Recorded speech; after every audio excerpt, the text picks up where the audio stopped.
नमस्कार, मैं स्वामी ओम प्रकाश और आज हम बात करेंगे कि भगवान सूर्य की जो ऊर्जा है, उस ऊर्जा का कैसे हम लाभ ले सकते हैं।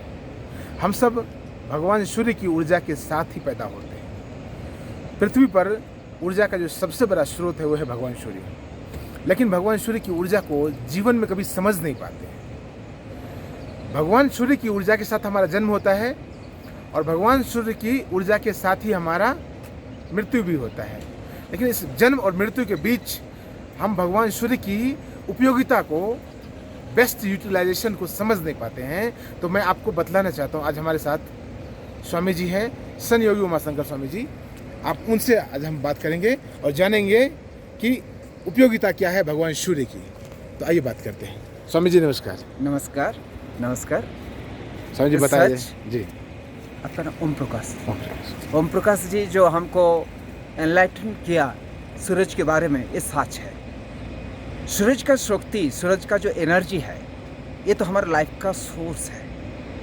जैसे जीना, मरना, जीना और पैदा होना, ये सारे नेचर का खेल है और नेचर का सबसे बड़ा स्रोत होता है सूरज। जब सूरज से पृथ्वी का सृष्टि हुए थे, उसी टाइम सूरज, पृथ्वी के अंदर सूरज का ही क्वालिटी था, एक लाइट छोड़ के कुछ नहीं था। तो धीरे धीरे वो लाइट कंसंट्रेट होते हुए सबसे पहले हुए थे एटम। सबसे सूक्ष्म कणा होता है एटम, वो हो गया स्पेस एलिमेंट। वो एटम जब कंबाइंड होकर दो एटम मिलकर जब एक मॉलिक्यूल बना था, वो था फायर एलिमेंट। तो उसके बाद मल्टी मॉलिक्यूल जब एक साथ में मिले तब हुआ एयर एलिमेंट, और 6 एयर एलिमेंट जब मिलके हुआ वाटर एलिमेंट, और उसके बाद 2 वाटर एलिमेंट मिलके हुआ जो अर्थ एलिमेंट। ये पांचों तत्वों का पैदा होने के बाद भी लाइफ नहीं था, क्यों ना वहाँ पे एटमॉस्फेयर नहीं था। धीरे धीरे एवोल्यूशनरी प्रोसेस के द्वारा एक एलिमेंट पैदा होने के बाद एक एटमॉस्फेयर पैदा किया, जिसमें ये एलिमेंट कंबाइंड होकर लाइफ का सृष्टि किया था। उसका भी एक रेशियो होता है 1:3:9:27:81। मीन्स एक एटम अर्थ एलिमेंट का, 3 एटम वाटर एलिमेंट का, 9 एटम एयर एलिमेंट का, 27 एटम फायर एलिमेंट का और 81 एटम स्पेस एलिमेंट का मिलके एक सिंगल अलाइव सेल पैदा हुआ। वो भी बिना एटमॉस्फेयर से नहीं हो सकते, एवोल्यूशनरी प्रोसेस के द्वारा।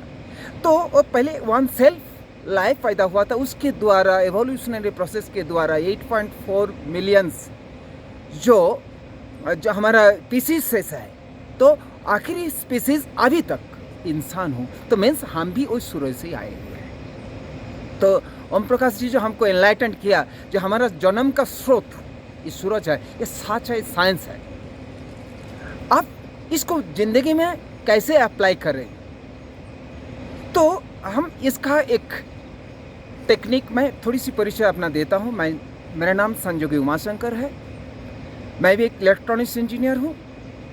उसके बाद हम सब कुछ छोड़ के स्पिरिचुअल लाइफ में आए हुए। बचपन से मेरा विचार स्पिरिचुअल रिसर्च के लिए universal peace, unity, brotherhood.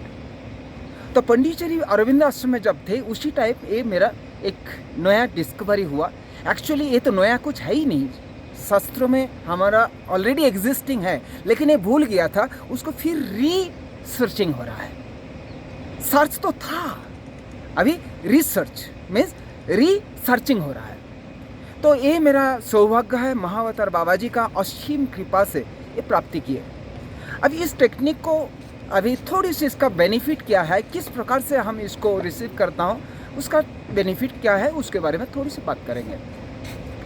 Simple technique है, इसको देखना है, लेकिन बिना गाइडेंस से मत देखना, कि ना ये बहुत ही अच्छी चीज़ है, लेकिन ये गलती हो गया तो एक खतरा भी हो सकती है। इसीलिए बिना गाइडेंस से इसको नहीं करना। अब क्या करना है, जब हम सूरज को देखता हूँ तब तो आंखों का पुतला को ऊपर में चढ़ाते हुए 2 भौं का सेंटर को केंद्रित करते हुए सूरज के ऊपर को देखता हूँ। तो ये जो हमारा सेंटर फ्रंट ऑफ आईब्रो हो गया, ये सेंटर फ्रंट ऑफ आईब्रो को हमारा स्पिरिचुअल साइंस में कहा जाता है आज्ञा चक्र। और इसका एक बहुत इम्पॉर्टेंट चीज़ होती है, ये जो आज्ञा चक्र होता है एक टाइनी होल, और ये टाइनी होल का जो है ब्लैक बॉक्स का टाइनी होल का इक्वल है। एक्चुअली जो ब्लैक बॉक्स का थ्योरी हम लोग जानता हूँ, ये हमारा ब्रेन है। ब्रेन के अंदर में सारे रिकॉर्ड रहता है, विजडम, एक्सपीरियंस, ये सारे जब एक बार एक्सपीरियंस हो जाते वो परमानेंट रिकॉर्ड रह जाते। जब वो परमानेंट कॉस्मिक कॉन्शियसनेस के साथ फ्रीक्वेंसी मैच हो जाते तो विजडम में पहुंच जाता है, तो हमारा सारी चीज़ ब्रेन में रिकॉर्ड रह जाते हैं। अब हम क्या करता हूँ ना, आज्ञा चक्र से जब देखता हूँ तो क्या होता है, ये आज्ञा चक्र का टाइनी होल के द्वारा पीनियल ग्लैंड में कनेक्ट हो जाते, पीनियल ग्लैंड एक्टिव हो जाता है।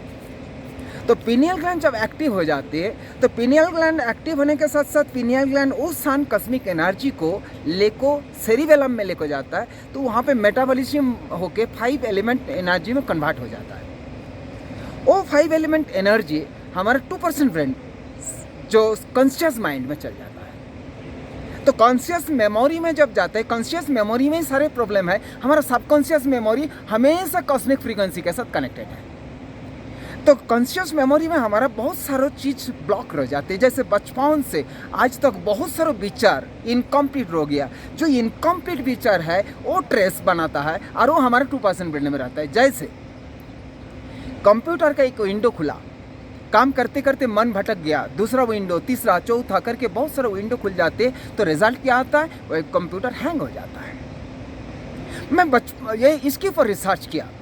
हम साइंस में पढ़े हुए plus into plus equal two plus, तो कंप्यूटर का विंडो खुला था, प्लस किया था, मल्टी विंडो खुल दिया, मल्टीप्लाई प्लस किया, रिजल्ट क्या हुआ, हैंग मीन्स माइनस हुआ। तो ये जो हमारा शरीर भी उस कंप्यूटर, एक्चुअली जो कंप्यूटर का डिस्कवरी कहाँ से हुआ था, हमारा 2% ब्रेन से। तो हमारा ब्रेन भी एक कंप्यूटर है, विचार आता है तो हमारा काम शुरू करता हूँ तो विंडो खुल गया हमारा ब्रेन में। अब दूसरा विचार आया, हम जंप करके अधूरा कर्म रखते हुए हम दूसरा विचार में जंप कर देता हूँ, तो उसके बाद तीसरा, चौथा करके बचपन से आज तो कितना सारा विंडो हमारा खुला हुआ है, इसीलिए हमारा ट्रेस बन जाता है। और ये सारे फॉर्मूला कहाँ होता है, वहाँ पे कोई मेमोरी में कोई पिक्चर नहीं रहता है, कोई हमारा साउंड नहीं रहता है, वो फ्रीक्वेंसी रूप से रहता है। और वो फ्रीक्वेंसी 5 एलिमेंट एनर्जी का इम्बैलेंस ऑफ द फ्रीक्वेंसी हमारा ट्रेस बना देती है। अब जब सन कॉस्मिक एनर्जी को हम रिसीव कर रहा हूँ, वो जब सेरिबेलम में मेटाबॉलिज्म होकर 5 एलिमेंट एनर्जी में कन्वर्ट होकर सेरिब्रम में का 2% में जाते हैं, तो क्या होता है, incomplete of the 5 element energy का जो विचार पड़ा हुआ था, कॉस्मिक 5 एलिमेंट एनर्जी तुरंत उसको 1000 विंडो को क्लोज अप कर देते, मीन्स 1000 विचार को हमारा कंप्लीट कर देते हैं, तो हम स्ट्रेस फ्री हो जाता हूँ।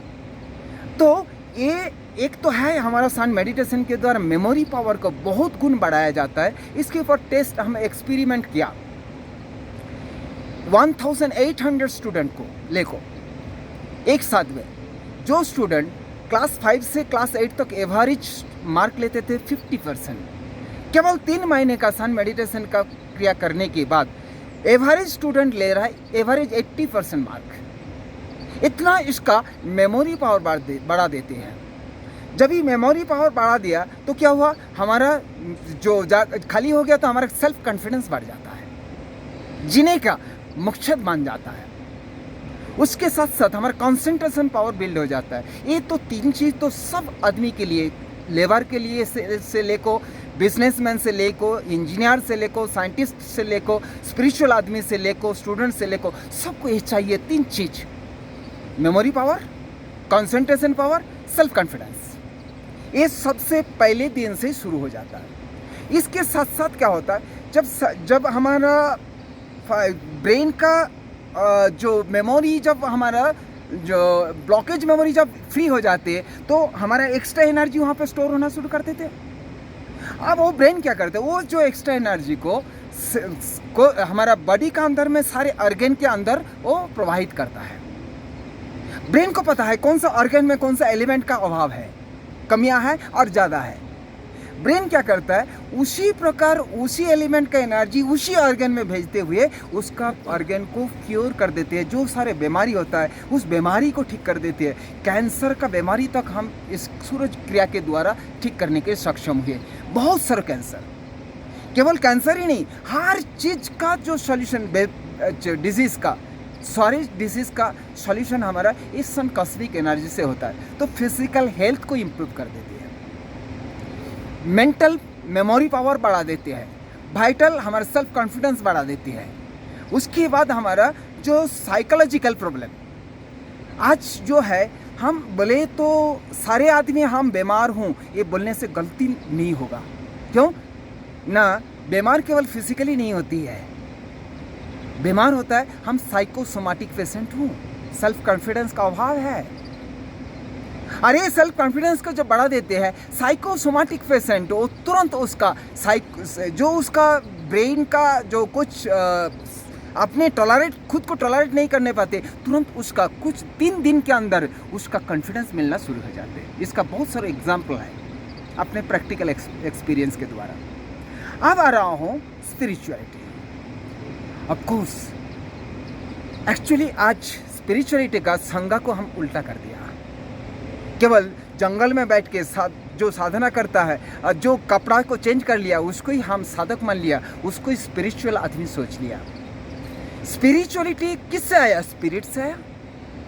स्पिरिट सबके अंदर है, तो हम सब स्पिरिचुअल रास्ते में ही चल रहा हूँ। जो भी काम करे, जो स्पिरिचुअलिटी और रिचुअलिटी का अंतर क्या है? Without awareness which work we are doing, that is the rituality, and with awareness what we are doing, that is the spirituality. जो अवेयरनेस छोड़ के जब ब्लाइंडली जो कुछ काम कर रहा हूँ, जो दूसरा कर रहा है उसको देखते हुए कर रहा हूँ, ये रिचुअलिटी है। वो पूजा पाठी हो, घर का काम ही हो, और फैमिली का ही जो संतान उत्पादन करना ही हो, ये रिचुअल मान गया। लेकिन ये सारी स्पिरिचुअलिटी है। क्या संतान उत्पादन स्पिरिचुअलिटी नहीं है? तो हम कैसे आया? हमको कैसे मोक्ष मिला? कॉस्मिक कॉन्शियसनेस से मिलने के लिए, रिसर्च करने के लिए। तो हर चीज स्पिरिचुअलिटी है, अवेयरनेस के साथ करना। तो ये अवेयरनेस को जागृत कर देते हैं। हमारा जो सेल्फ कॉन्फिडेंस के साथ साथ उसके बाद जो सेल्फ रियलाइजेशन करा देती है। तो इस सन कॉस्मिक एनर्जी के द्वारा physical, mental, vital, spiritual, emotional, economical, psychological सारे प्रॉब्लम को एक साथ में बैलेंस करना शुरू कर देते हैं। आज दुनिया पैसा के पीछे दौड़ रहा है, सच इकोनॉमिकल स्टेटस भी इसमें बढ़ेगा। इकोनॉमी का अर्थ केवल पैसा नहीं है, पैसा एक अंग है इकोनॉमी का। इकोनॉमी का सबसे बड़ा प्रॉफिट क्या होता है? हमारा विजडम। जिसके पास विजडम है उसके पास पैसा आने का बाध्य होगा, पैसा आएगा ही आएगा। तो ये हमारा विजडम को बढ़ा देते हैं। तो विजडम को जो बढ़ा देते हैं, हमारा जो प्लानिंग करने का आसान कर देती है। तो अच्छी काम करने के लिए अच्छी रिजल्ट तो मिलेगा ही, और पैसा तो अपने आप ही आते रहेगा। तो इसीलिए इकोनॉमिकल स्टेटस को भी ये कांस्टेंट मीन स्टेबिलिटी कर देती है, सस्टेनेबिलिटी कर देती है। तो इसीलिए ये जो हमारे ज़िंदगी का सारे प्रॉब्लम को सॉल्व कर देती है। तो सबके लिए मैं प्रार्थना करता हूँ, सबके लिए सुस्वास्थ्य के लिए प्रार्थना करता हूँ, सबके लिए गुड ग्रेट एक्सपीरियंस के लिए प्रार्थना करता हूँ, और सबके लिए स्पिरिचुअल अवेयरनेस जो शांति का कामना करते हुए अभी मैं विदाई ले रहा हूँ। धन्यवाद। बहुत बहुत धन्यवाद स्वामी जी, बहुत बहुत धन्यवाद। आपने सन योगी स्वामी उमाशंकर जी को सुना, और आप YouTube पर और भी कुछ सुन सकते हैं स्वामी जी के बारे में। स्वामी जी ने बहुत गहनतम रिसर्च किया है, और उस गहनतम रिसर्च को आप भी अपने जीवन में उतारिए, सुनिए पहले, फिर और भी आप स्वामी जी से बात भी कर सकते हैं। समय समय पर आपको स्वामी जी से संबंधित बहुत सारी जानकारी मिलेगी, और अपने जीवन की उपयोगिता को समझिए, जीवन को जिए, जीवन को संपूर्णता से जिए, यही हमारा प्रयास है। बहुत बहुत धन्यवाद।